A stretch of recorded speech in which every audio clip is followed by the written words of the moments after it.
In this Elden Ring Shadow of the Erdtree video, I'll be walking you through how to build this backhand blade bleed build using the Crag Blade Ash of War. Let's get started.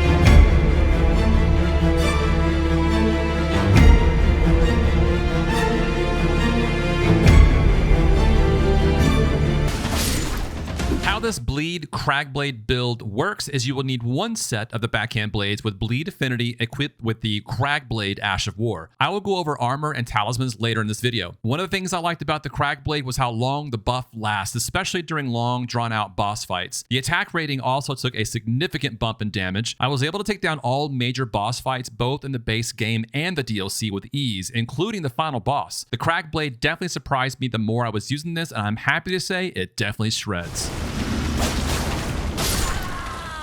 The backhand blade weapon location can be found at the very start of the DLC.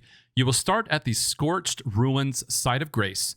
From there, you will head north, where you will see this landmark on screen surrounded by these enemy types. The weapon is located right in front of this grave. For the armor, I'm using the white mask for the added bleed proc damage increase and the Rakshasa set for more damage. Just be warned though that you will take more damage when wearing this armor set. I would swap this out for bosses like the final boss with something like the Solitude set, which allowed me to take a few more hits as opposed to the Glass Cannon Rakshasa set. My recommendation here would be to rock the Rakshasa set until you've had enough of the dying.